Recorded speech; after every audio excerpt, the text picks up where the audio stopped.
Well, hello everyone, and thank you so much for joining me on this webinar today. Or I would hope we'll have some good conversation about nonprofits and how they can be a target for cyber criminals, regardless of the size of the organization. So, before we get started up, first of all, my name is Jeff Lyon, and I'm the founder and CEO of a company called the Cyber Wild. And my website is www.thecyberwild.com. And you can reach me at 855 no hacker. So, what will we learn today? First of all, we'll understand the unique cyber threats facing nonprofit organizations. And then we'll talk about implementing cost-effective security measures to mitigate risk. And then we'll ensure compliance with relevant regulations. And this will be without breaking your bank. It's not as expensive as many people think it is. And we'll get into that. Then we'll leverage practical tools and policies to protect your organization. We'll learn how to do that. And also, finally, and probably the most important is engaging your staff with training to enhance your security posture. See, nonprofits are increasingly targeted by cyber threats such as phishing, ransomware, and insider threats. And recognizing these threats is crucial to implementing effective security measures.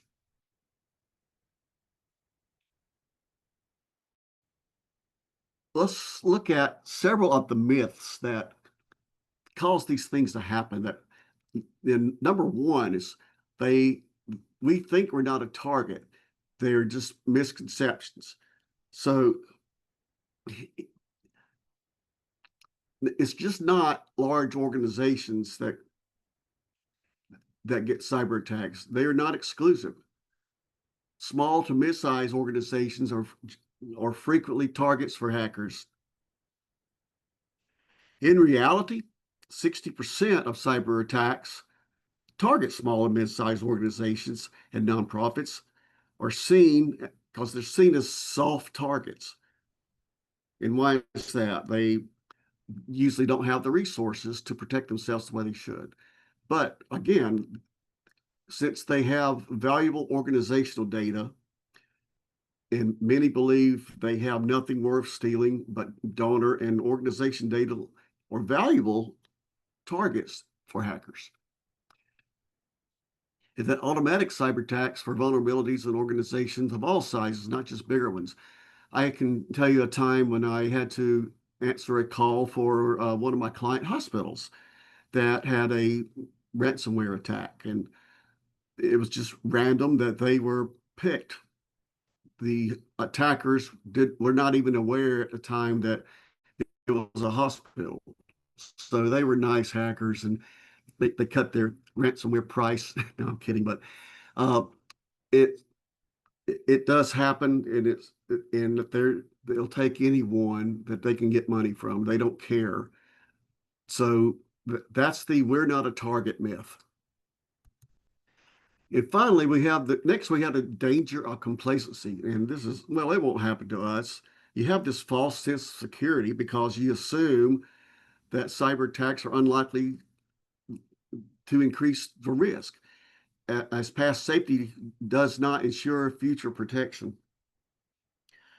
The average breach goes undetected for 280 days, and you might already be compromised. Matter of fact, the organization I mentioned happened, we found out about it in March, but the seed was planted the previous October, and it sat there latent in their network, undetected, because they did not have the resources.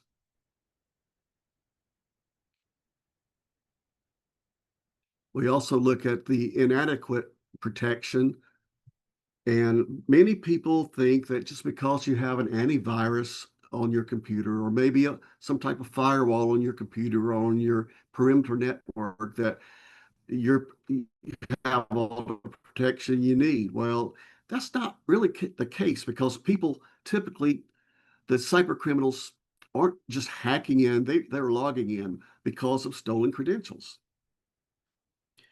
And the antivirus might catch 30% of those, but it's locking your door but leaving the windows open.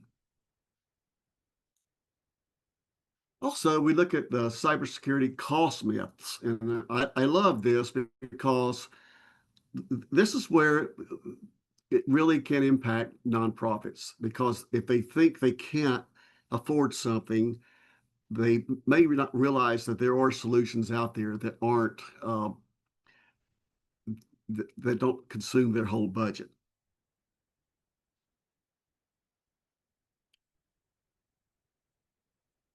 But the cost of a breach itself far outweighs the preventative installments that you can have. Full-time security experts aren't always necessary. Affordable consulting and shared services exist. Relying solely on free tools may leave gaps. Affordable, scalable solutions can provide stronger protection. So cybersecurity is not too expensive for nonprofits. And then we look at compliance myths. Well, cybersecurity is not optional. It's, and some may think that it is, but organizations handling donor, healthcare, or government data are legally required to implement cybersecurity measures and to ensure compliance. Another myth is that the insurance limitations.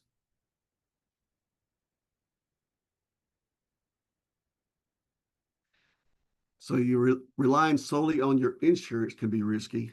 Some insurance policies will not cover everything having to do with cybersecurity. You have to prove due diligence to them a lot of times. Um, so if it's negligence, if you have it for negligence, let's say, for example, you have an antivirus, but no one's managing it. You have servers within your network that have not been updated for 6 months. Insurance companies won't like that and may not allow you to, may not write a policy for you until you have something in place for that. And also, if you have the insurance and that's what's happening afterwards, they would call it negligence. So it's very important that we adopt proactive cybersecurity strategies, and it's crucial to meet compliance regulations and protect sensitive information from threats. So remember, our insurance will not cover any cybersecurity breach. You have to prove it. You have to prove that you've done your due diligence.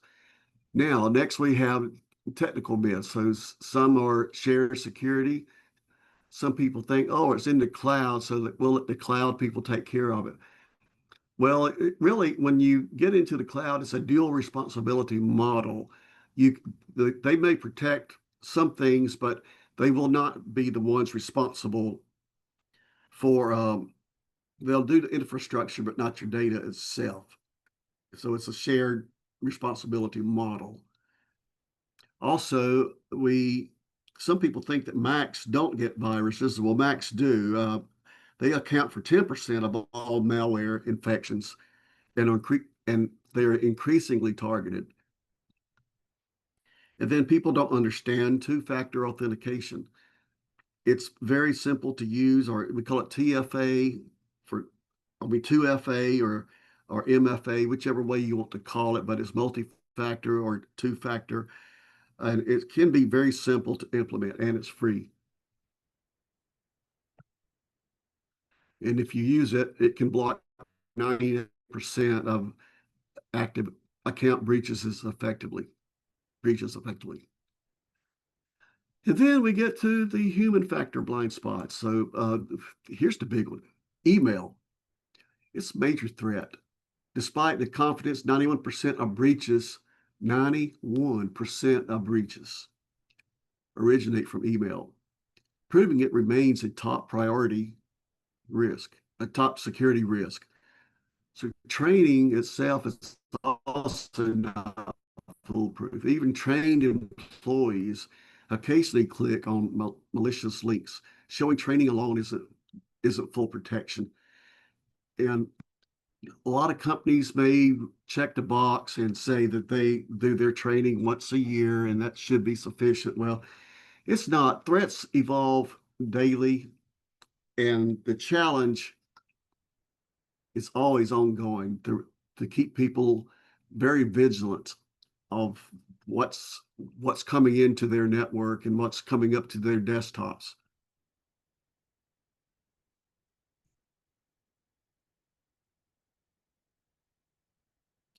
So monthly micro training is the minimum effective frequency that I would recommend. And we have tools to do that automatically for you. Just it's like plug and play that can actually create the threat analysis, the threat simulations, and I'll be glad to show that to anyone that's interested after this. And then also the response myths, and I love this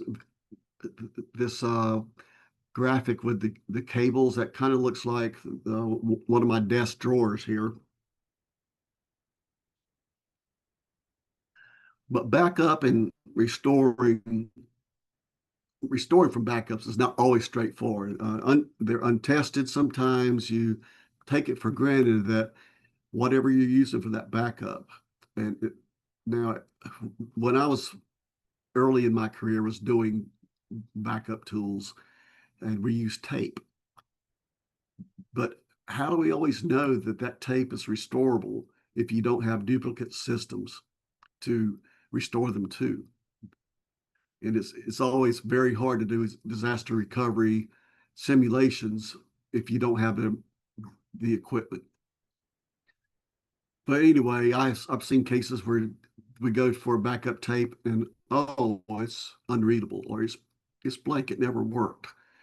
We have to check the logs to make sure that they run properly every day. It's best to have something that's automated that will alert you to it. Another one is the risk of in-house response. And this is where people think we can handle it internally, or breach response requires legal. See, breach response sometimes requires legal and PR, forensics, and security experts.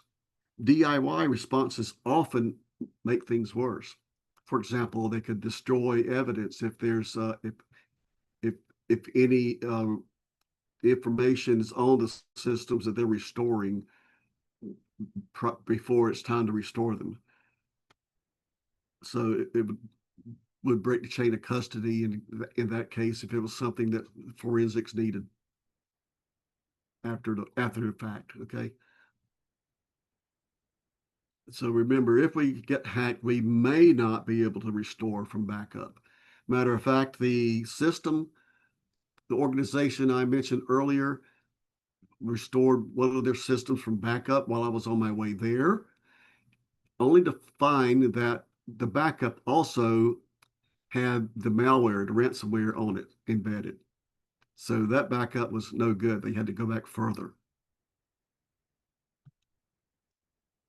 And then we have these trust destroying beliefs. And many nonprofits wrongly assume donors are indifferent to security, but most donors stop giving after a breach to an organization that suffered a breach. And then some people have the attitude that a breach won't affect our mission. Well, the average nonprofit that suffers a major breach closes within 6 months due to the lost trust and financial impact.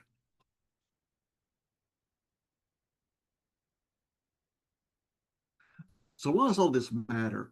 Well, nonprofits, organizations are increasingly targeted by cyber threats.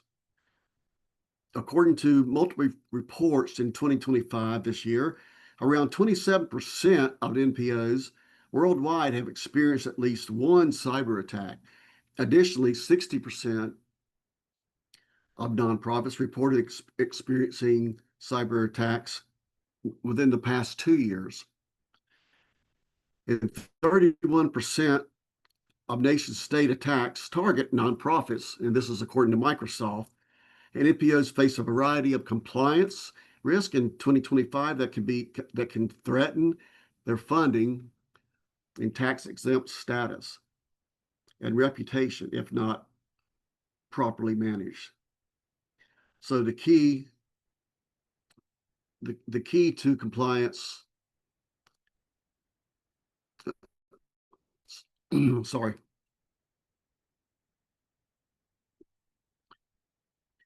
So the key compliance risks of NPOs include failure to file IRS forms on time, missing deadlines for required federal reports, for example, the 990 series, or state filings that can result in penalties or automatic revocation of tax exempt status. This is one of the top compliance challenges for nonprofits. They also do not like incomplete reporting or improper financial management.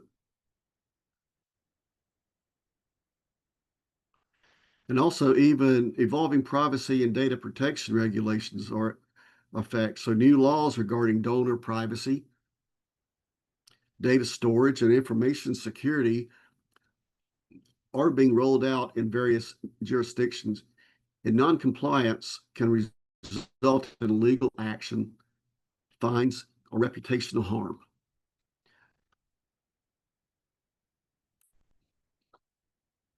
So we call this the compliance pressure cooker. So we have a lot of things coming at us at once. HIPAA, GDPR, CCPA. If you're dealing with financial information, I'm sure, and credit cards, you have PCI, and also the grants and funders, people that fund the grants have demands that you have to comply with before they will give you the grant. We also have workforce and employment rules that have to be observed, and also there could be organizational policies that the company demands that you also take care of. And that's in addition to other state and federal compliance issues or requirements. So why is cybersecurity so mission critical? Well, a breach does more than cost money. It can stall your whole impact. So what's at stake? Number one, loss of donor trust. Donors may pull funding if their data is exposed, just like we said, different to rebuild credibility once it's broken. Also, we look at reputational damage. The public perception of the nonprofit can be negatively affected, and news of a data breach can spread quickly, leading to a tarnished reputation and potential loss of future donations. We also have legal and regulatory consequences. So nonprofits may face legal penalties and fines for failing to protect donor data in accordance with HIPAA and CCPA and GDPR. And this can result in significant financial burdens and legal challenges. There's also operational disruption, which can cause downtime of websites or donor systems or internal operations. And we also lose staff productivity because of diverted resources. Additionally, in financial loss, we have legal fees. Nonprofits may incur costs related to breach notification, credit monitoring services for affected donors, and implementing improved security. By understanding these impacts, nonprofit organizations can better appreciate the importance of robust cybersecurity measures and protect donor data and maintain the trust and support of their donor base.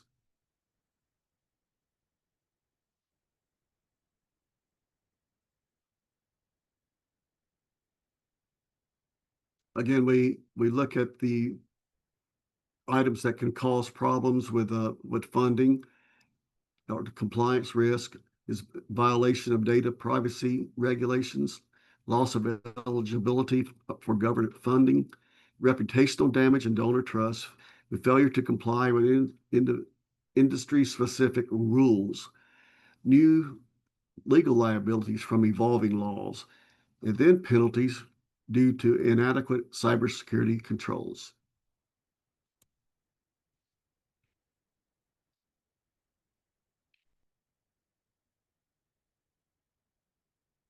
So nonprofits face data breaches that can compromise donor and client information, leading to legal liabilities and loss of trust.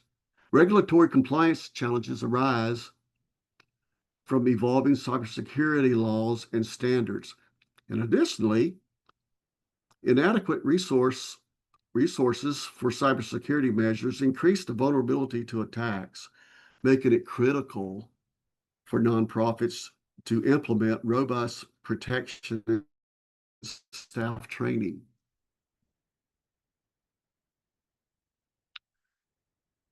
So we have a framework or a roadmap called the Zero to Safe, the risk-based roadmap. It is designed to help nonprofit organizations improve cybersecurity and meet compliance requirements without the cost and complexity of enterprise grade programs. So let me repeat that because this is very good for you. It's you can do this without having the very expensive enterprise tools or enterprise consulting. Um, to give you a cleaner idea of this roadmap, we start out with risk-based prioritization, and then we go into layered, affordable tooling, followed by outsourcing and automation, and then uh, documentation light, impact heavy. The next few slides I'll go into more detail about these. So let's do it. So for risk-based prioritization, the main thing, we want to move from a checklist compliance to risk-driven compliance. A lot of organizations fall into this trap where they just check the box, ticking off items just to meet audit requirements. But that mindset often leads to wasted time, bloated documents, and a false sense of security. Instead, we guide clients to take risk-driven action, prioritizing controls based on the data and the systems that actually matter to their business. We protect sensitive data and mission-critical systems first. You don't need to secure everything equally. Start with the crown jewels. You have to know what your crown jewels are, of course. Your client records, your financial systems, health data, legal documents, anything that if lost or exposed would cripple your organization. I would be curious if you have a system in place. I'd like for you to put a 1 in the chat if you have a system in place that classifies your data.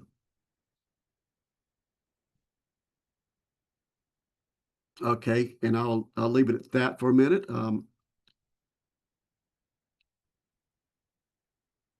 So we want to also look at due diligence over documentation overload. And what I mean by this is regulators are not looking for binders full of policies.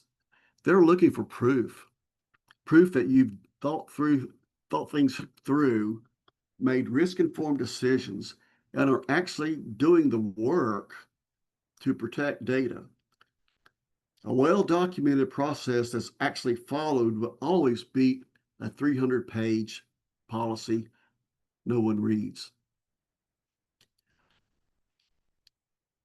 Imagine a compliance plan that strengthens security and reduces workload. That's the power of aligning compliance with cyber risk.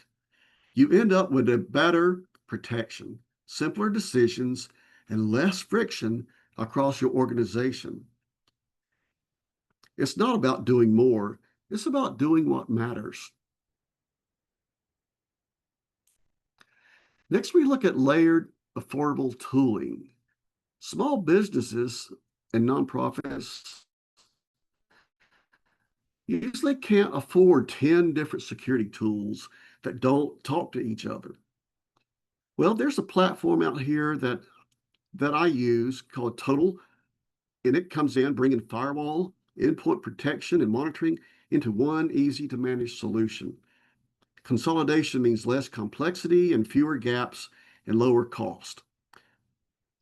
You can also protect your systems with things like iron scales and threat down, and for security awareness training, breach secure or you secure. And then we have a tool called Cybercrucible, which also does a good bit of all of that. That so far has detected or has never let ransomware get through with any clients. Now, these tools are big wins for NPOs, and they're designed to be lightweight yet powerful without the complexity of enterprise systems. We minimize platforms by every extra platform adds cost, confusion, and admin overhead.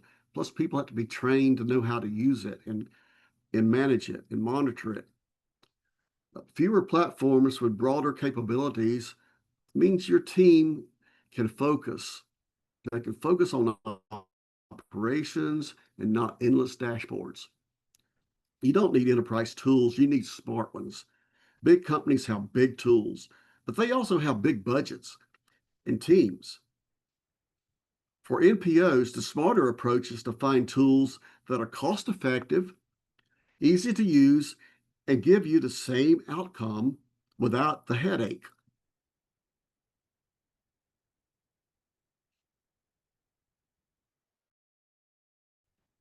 Several things we can outsource or we can automate it.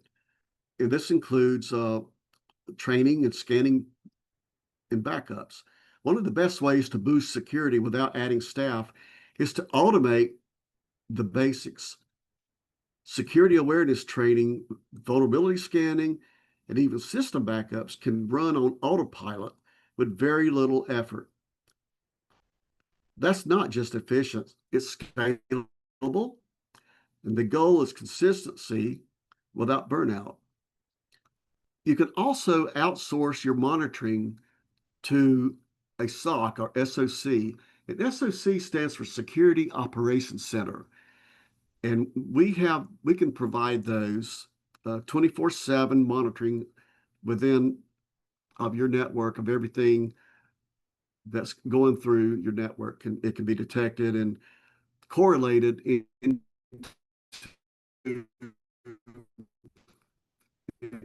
things that would be a threat or not, determine that.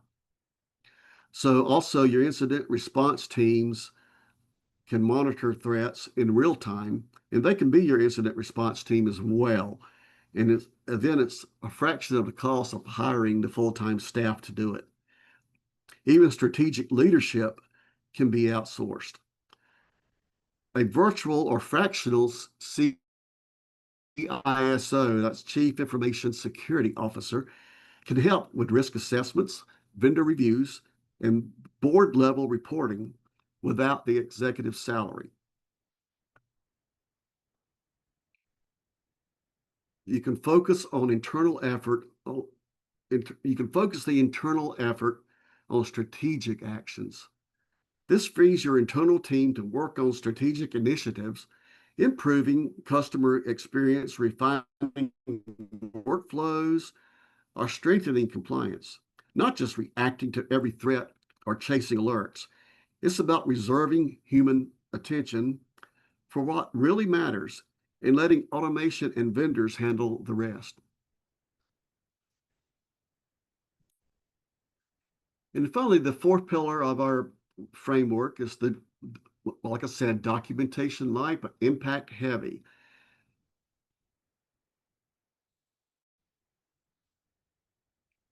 So in many cases, you want to use templates for core policies. They don't have to be written from scratch. Uh, Writing policies from scratch is one of the biggest time drains for SMBs or NPOs, and it's completely unnecessary. Most organizations can start with a solid policy template and tailor it to slightly reflect practices. You don't need legalese to new, you need clarity and alignment with how your business actually operates. Now, I said you could use templates, and if anyone's interested in some basic templates, just send me a DM through my LinkedIn account, which I will show at the end. I'll respond here with a message that you would like to receive the templates, and I can help you with some of those. And we'll get into what the basics are for templates. We also want to maintain your logs and training history. If there's one thing regulators consistently ask for, it's evidence of your ongoing efforts, training completions. I mean, let me start over there. So what are your efforts? Your training completions, audit logs, access reviews, and also incident reports. You don't need a binder full of policies. If what you can show them is clear training history and system logs, our systems can do that for you automatically. They keep track of what everyone's done. They can even recommend certain tools based on someone's skill level. They can recommend certain programs that they run. Regulators look for intent, not volume. You'd be surprised how many small businesses passed audits because they show a genuine intent to protect sensitive data, even if they're not perfectly aligned to every framework. It's not about checking every box. It's about demonstrating good faith, reasonable effort, and ongoing improvement. You have to remember your evidence of effort is much greater than a paperwork mountain. So at the end of the day, a simple spreadsheet tracking who had training, when, or documented risk assessment can be far more powerful than a 75-page binder no one ever reads. Let's make documentation work for you, not against you. So what are some of the key threats facing nonprofit organizations? The number one, of course, is phishing. Over 90% of attacks start with just one click, one distracted moment. But here's the opportunity. Awareness is the antidote. Just by training your team and simulating real-world attacks, you dramatically reduce your risk.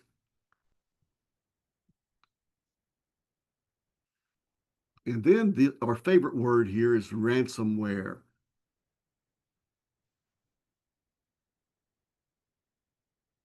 And well, okay, I jumped ahead here, starting going back. So with the phishing, just imagine your staff catching that fake invoice before it ever lands in your accountant's pocket or lap. That that's was that's what's good awareness. That's what good awareness looks like. So with ransomware, it isn't just a problem for big banks and hospitals. It's hitting local law firms, real estate groups, and nonprofits. They don't want headlines, they want payout. So what can you do today? Start with cloud backups and endpoint protection. And these are your fire extinguishers. Tim,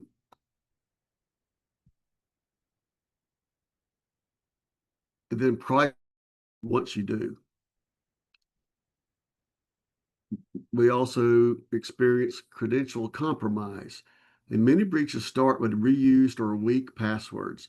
A compromised Office 365 account can be a free pass into your entire network, especially if it happens to be an administrator or someone with high privileges.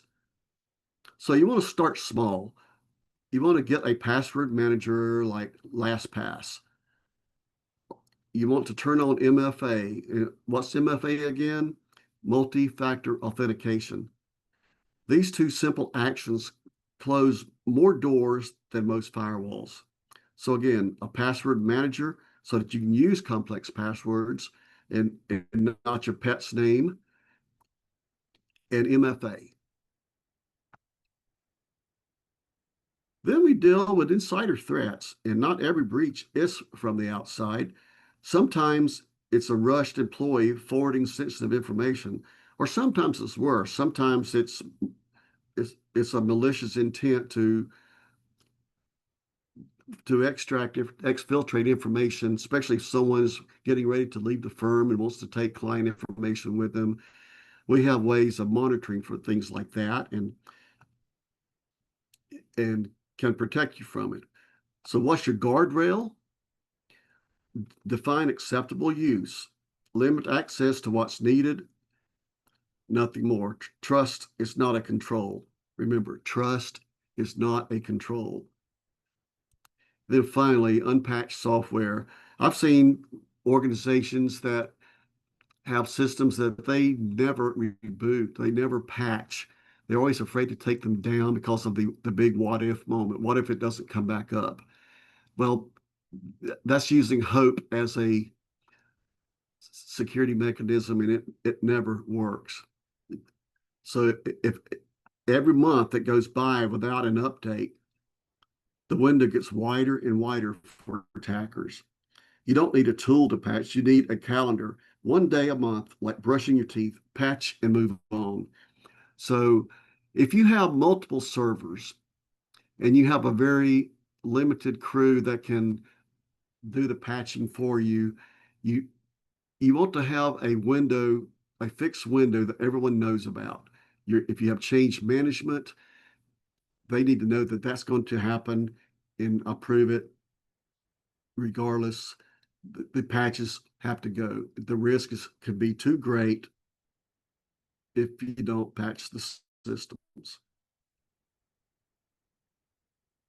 You don't need to solve everything today, but you do need to start. Start with what you have. If you handle these top 5 threats, you'll be more secure than 90% of your peers. That's handling phishing and social engineering, ransomware, credential compromising, insider threats, and unpatched software. Another thing we want to look at is safeguarding your website. You can start with a web application firewall. It blocks malicious traffic and shields your site from common attacks. You also want to ensure that you have SSL certificates and that they haven't expired. They're in place to encrypt data and build user trust. You also want to maintain CMS hygiene by updating plugins and core systems regularly and conduct frequently vulnerability scans to identify and address security gaps. Now, you may be wondering, well, what do we mean by CMS? Well, that is a content management system. So what's an example of that? If you use something like WordPress, um, even Wix can be a content management system.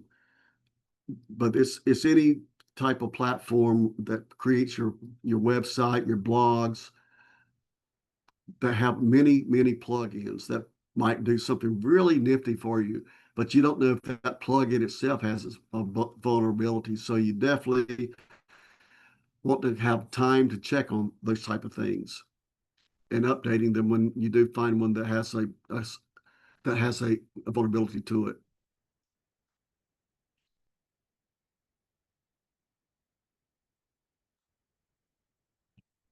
So going into more detail about CMS security best practices.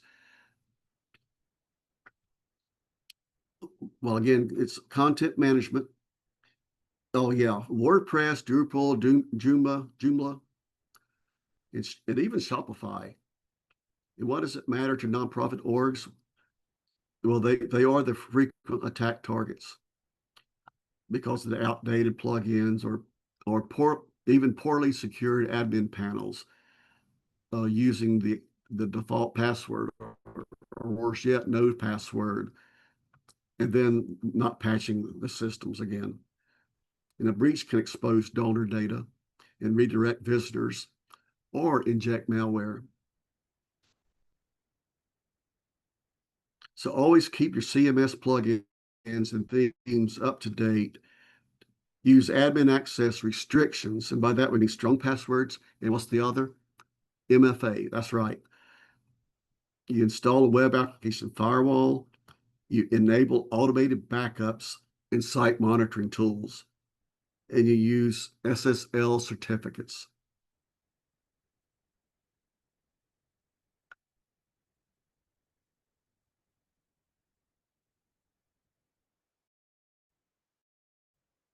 Okay, to help you with this, and I'll leave it here for a second. You can do a screenshot, but I also have a downloadable version of this essential CMS security checklist.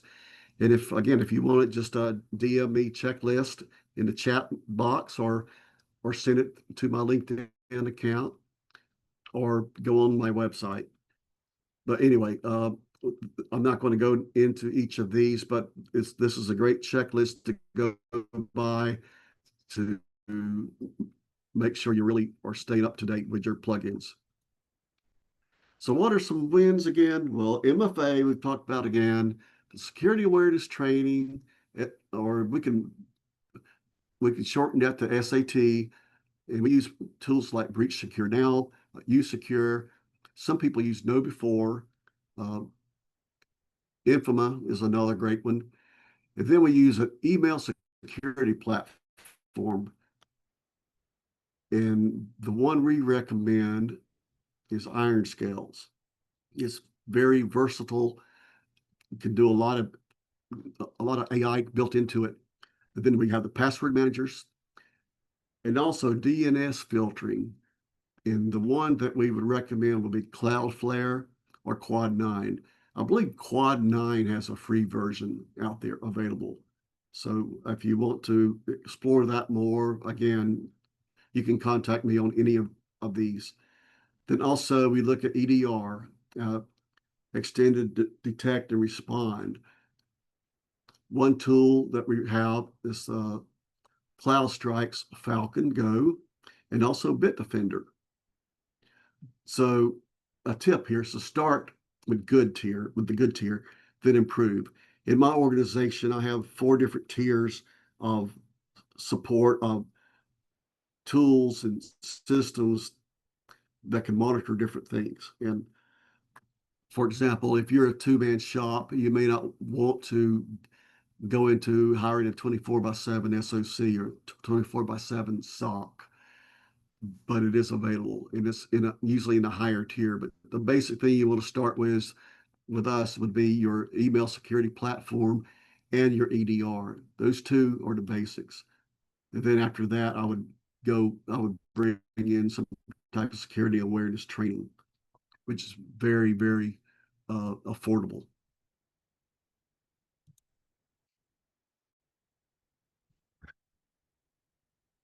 So you want to secure staff accounts. Again, I know you're tired of hearing this by now, but multi-factor authentication, because it adds that extra layer of security. Strong password policies. How many of you have a strong password policy? Put a 1 in the box if you have a strong password policy, or a 2 if you don't know, a 3 if you use your dog's name as your password.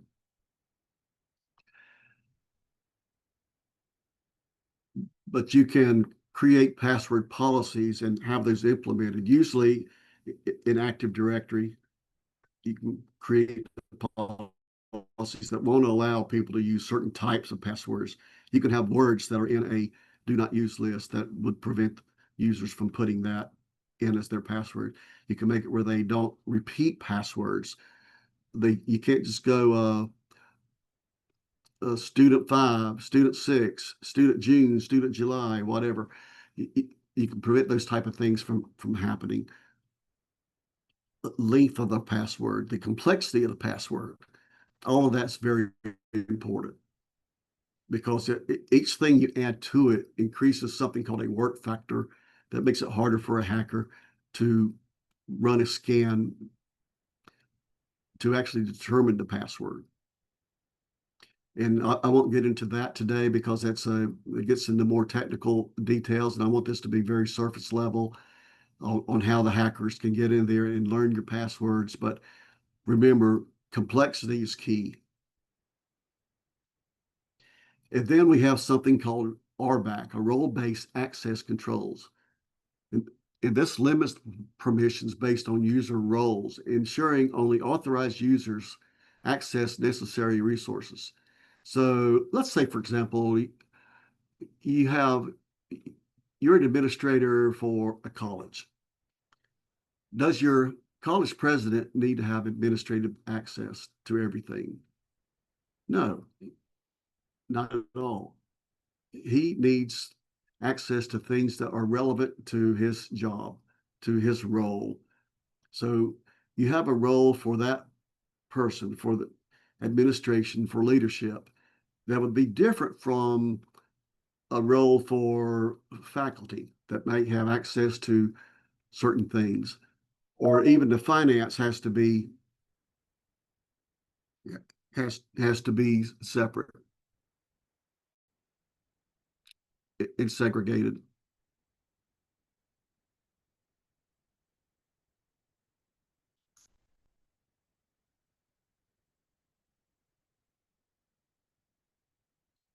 So compliance can be made practical. Number one, you want an asset inventory. And usually this is one of the harder things you can do because what's an asset? To me, an asset is anything that has an IP address that's on your network or can be in the cloud and is within your realm of control. It could be iPhones that are connected to your environment, but you need to know what you have in stock. You can't manage what you don't know exists. We also need to do risk assessments. You could ask yourself, what could go wrong and what would it cost you? You don't need 100-page document. You just need a list of what matters most and what's most vulnerable. This is where you prioritize. Not all risks are equal. And then create basic policies. And once you know what to protect and why, define how you protect it. Start with simple, clear policies, acceptable use, passwords, incident response, templates are your best friend here.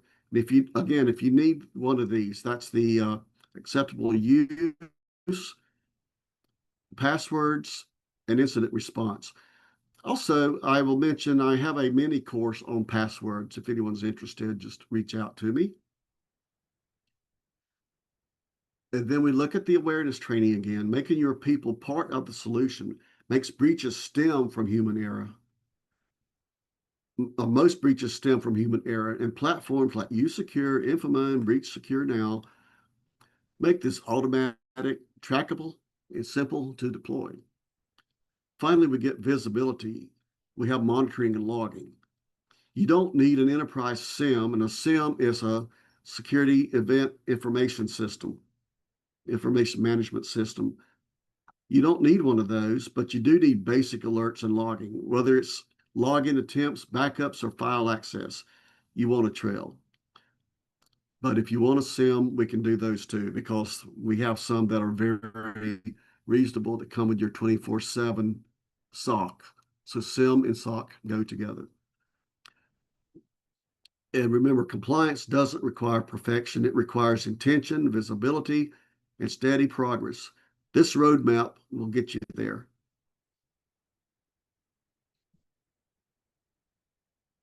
So safeguarding donor information. Donor data is targeted by criminals, cyber criminals, due to its valuable personal and financial details. Encrypting sensitive records is essential for protecting this data for unauthorized access. And data breaches can severely impact donor trust and compliance with regulations.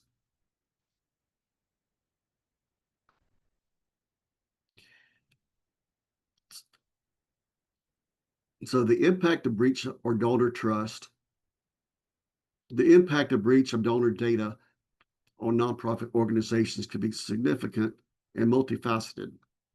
Number one, loss of donor trust, reputational damage, legal and regulatory consequences,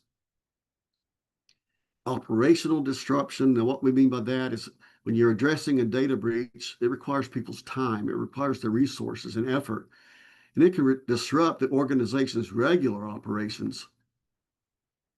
This can divert attention and resources away from the nonprofit's core mission and activities. We also consider the financial loss. So, in addition to potential fines and legal fees, nonprofits may incur costs related to breach notification, credit monitoring services for affected donors, and implementing improved security measures to prevent future breaches. By understanding these impacts, nonprofit organizations can better appreciate the importance of robust cybersecurity measures to protect donor data and maintain the trust of their donor base. So again, we talk about the policies, acceptable use, incident response plan, and vendor risk. So let's start with those. And if you need help, reach out to me again. So how can you do an incident response on a budget? And I know we're short on time. Libby, if we need to cut this short, we can just pop in and let me know. But I will continue if that's okay, if people don't mind running over. But this is getting toward the end of the webcast, but I will continue. So we start with a backup. We have something called a 3-2-1 backup rule. What do we mean by this? Well, keep 3 copies of your data on 2 different types of media, with one offsite or offline. Ransomware proofing starts here. And what do we mean by this? Let's dive in a little bit. So 2 different types of media. So your backup might be in the cloud, or it might be on a tape. I hope it's not on a tape, but it could be, or it could be off to another drive, or even for some cases, even a thumb drive can work for as an extra precaution. But sometimes they're not allowed because they can be used for exfiltration. So it all depends on what your company policy is. But it's very important, though, that you stay in control of your data and you know where every copy of that data is.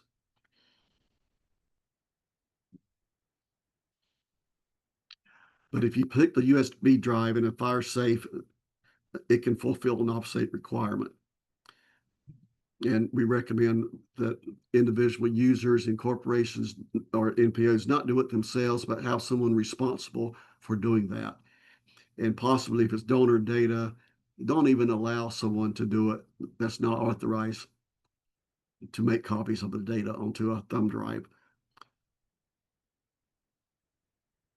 Also, you need an IRS plan roles.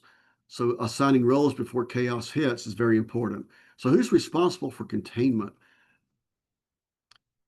Who calls you your IT provider? Who handles communication? Who talks to the press? Who talks to leadership? Who talks to the board? It doesn't have to be something fancy, but just write down who does what. I've seen cases where that's nowhere to be found, and people get a ransomware attack and they're standing there with their hands up. I don't know what to do. There's no incident response plan that we know of, or if there is one, you look at it and Well, they're no longer with the company. They're no longer with the company. We don't have this software anymore. It's a living process to keep that. It's a living document. It's not just something that goes on your shelf to collect dust.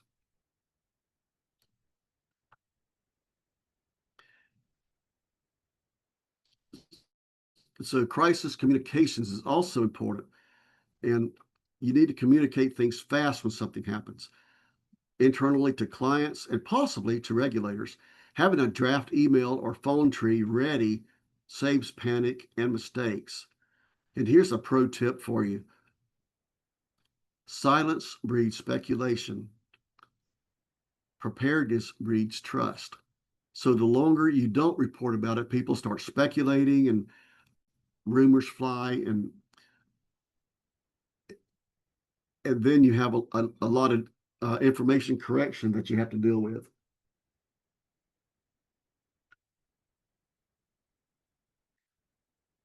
So we create a simple flow chart, an incident response flow chart. And remember, typical IR costs drop 40 to 70% with this approach. And here's an example of the pro chart, of the flow chart for incident response. We break it down into 7 different areas: preparation, detection and reporting, assessment, containment, eradication, recovery, and also post-incident review. So preparation is the most important phase and often the most overlooked. Train your team, know what you have, define roles ahead of time, and provide staff training, inventory assets, and establish clear role definitions. You may even want to consider having a tabletop exercise. And that's something that the CyberWire can help you with, is the tabletop exercises. You can't respond well if you haven't prepared well. With detection and reporting, you encourage early detection, and the faster you know something's wrong, the more control you keep. Continuously monitoring systems and promoting prompt reporting of any issues is critical. Also train your employees to report anything suspicious. Humans are your best sensors. For the assessment phase, not every alert is a crisis. Assess the incident scope and severity. Is it real? Who's affected? And by this, the criticality can depend on the criticality of the risk, the criticality of the system, of the users involved. So it might be your system that provides your lunch menu or something like that. Well, it doesn't sound critical, but can that system be used as a pivot point to get to larger, more critical systems? So keep that into consideration if you don't have proper network segmentation.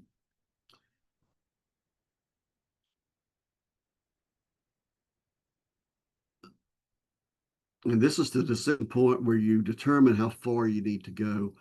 And also, in this case, this is where the SOC would kick in if you had one. They would be looking at this. They would be looking at all of these alerts coming in, and they would determine if it's critical enough to alert you. And if they have the ability to, sometimes they can make the corrections for you, and you can have a hands-off approach to it, depending on what level of protection you want. Think of it like closing the fire door to keep the flames from reaching the rest of the building. I mean, the flames are still going, but they're not spreading. Next, you get into step 5, which is eradication.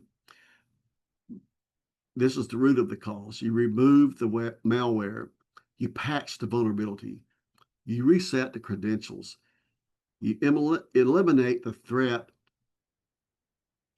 and address all vulnerabilities through appropriate patches. And don't skip this step, otherwise it comes back.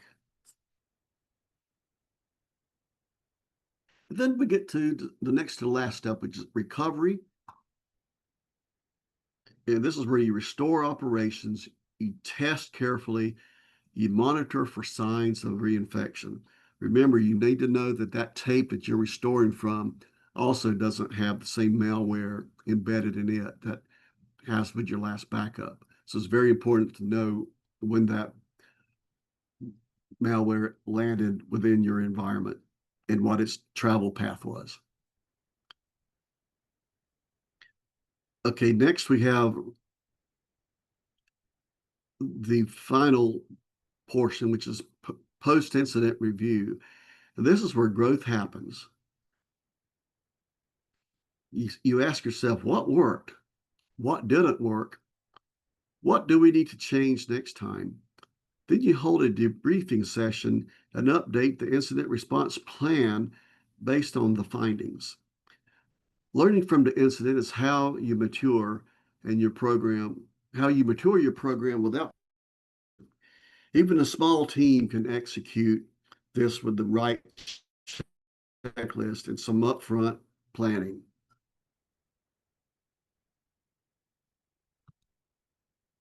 So what are the best practices? Uh, Structure response plans, employee awareness and reporting, and continuous improvement with that post-incident review and updating. In summary, well, we mentioned insurance. Well, not everybody can get the insurance, but they may apply and be denied. So cyber insurance can help cover the cost. It can offset unexpected incidents, the cost of those, and it can access breach response experts fast. But here's the thing: insurance mitigates damage, but your preparation prevents it.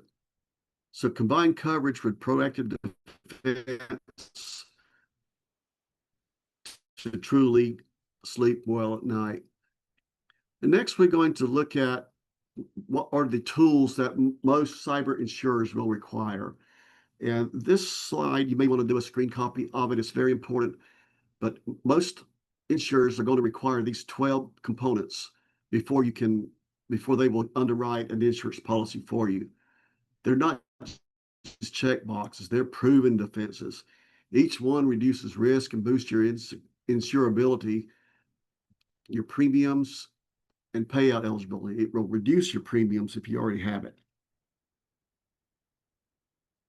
First, we look at the core requirements, and I believe we've already mentioned all of these: multi-factor, the EDR, and email filtering and anti-phishing, and then your data backup.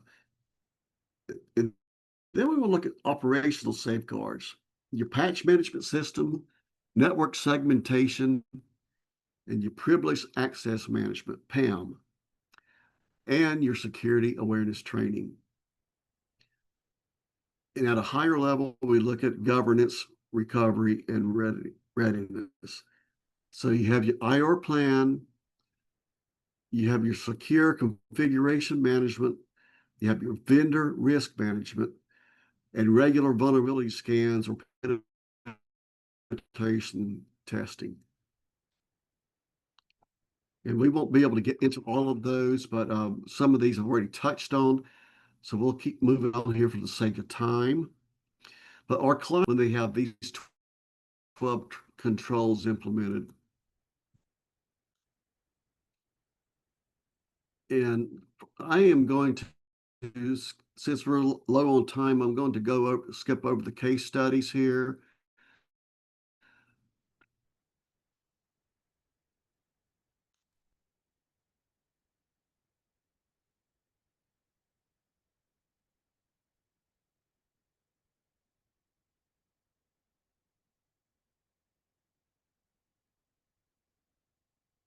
Which I have several case studies here.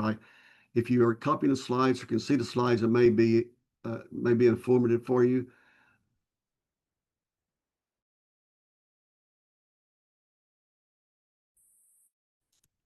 But since we're low on time, and you can focus on what matters most, and compliance is a step-by-step journey.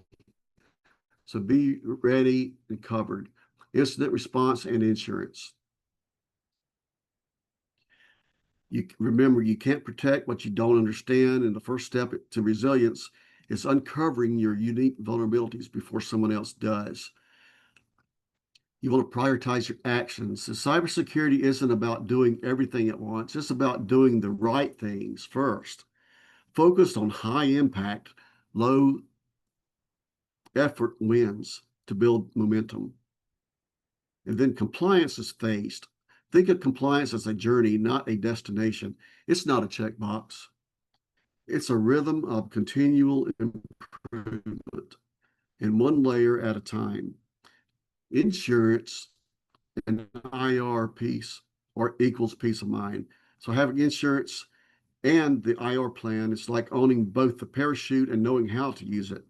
One without the other just isn't enough. So this is the end of our presentation. So it's Q&A time. So if there are any questions, then we can put those in the chat.